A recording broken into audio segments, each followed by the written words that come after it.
Mas simpleng backdrop design naman tayo mga idol na kayang-kaya nyo rin gawin. Mas konti lang yung artificial leaves and artificial flowers na nilagay natin dito. Full video guide mga idol, kaya umpisahan na natin. At dito nga mga lods, ginamit ko pala yung bago nating panel. Ito yung collapsible din na ina-assemble lang din. Ang size nga nito is 2 meters din. At gumamit din pala ako na spandex na cloth. Binuhol ko yung bawat dulo niyan para ikakawit ko lang sa bawat gilid yan mga idol.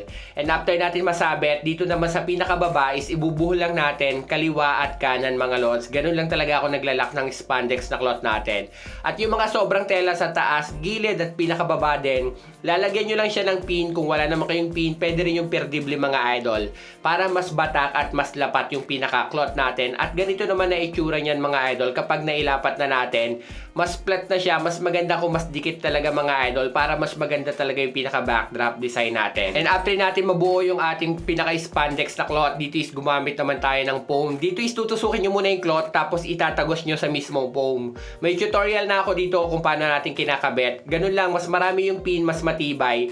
Tutusukin nyo muna yung cloth tapos itatagos nyo sa foam para maging lock na siya mga lods. At ganito na siya katibay or katigas mga idol.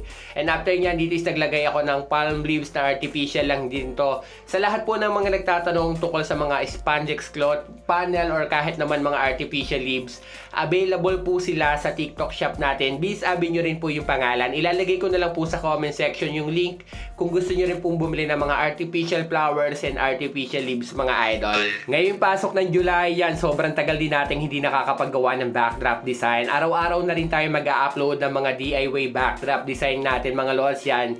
Mas marami na tayong oras talaga kasi mas makaka-focus na rin talaga tayo mga lods. At sa lahat po naman nagko-comment dyan, yan, pasensya na kung hindi agad mare-replyan pero mas may time na nga tayo para makapag-reply pa mga idol. Kasi nga mas mag-full time na tayo sa paggagawa ng backdrop design. Syempre sa ating din TikTok shop, sana masuportahan nyo rin. Biz Abi nyo rin po yung pangalan mga idol. At syempre, hindi ko rin ito nagagawa. Pwede po kayo mag-comment sa baba. Kung catering services kayo or top 1 followers, pwede po kayo mag-comment sa baba. I-comment nyo po kung taga saan kayo para mapasalamatan ko kayo at ma-shoutout ko rin po sa sunod nating video mga idol. And after natin mabuo na yung pinakasimpleng backdrop design sa may phone, dito naman sa mismong pedestal stand natin, naglagay din tayo ng artificial flowers at saka yung palm leaves natin na artificial din mga lods. At kung bago ka pa lang sa channel natin mga lods, ang tawag pala sa pinagtutusukan natin dyan is noodle foam mga idol. Pwede nyo rin siya mabili sa ating TikTok shop, Biz Abi nyo po yung pangalan. At nag-add na rin ako ng RGB light na spotlight mga idol. At ito na yung minimal or simple backdrop design natin mga idol. Mas maganda kung dalawa yung stand nyo sa kaliwa at kanan para mas okay mga idol. At dahil nga simple backdrop design lang to, dito is nagsishare lang talaga tayo ng mga minimal, simple pero maganda rin naman tingnan kahit simple mga idol. Sana nagustuhan nyo. Follow for more. Kagaya na sabi ko, comment down below for shoutout para ma-shoutout naman natin kayo sa sunod nating video. Hanggang dito na nga lang po. Maraming po salamat.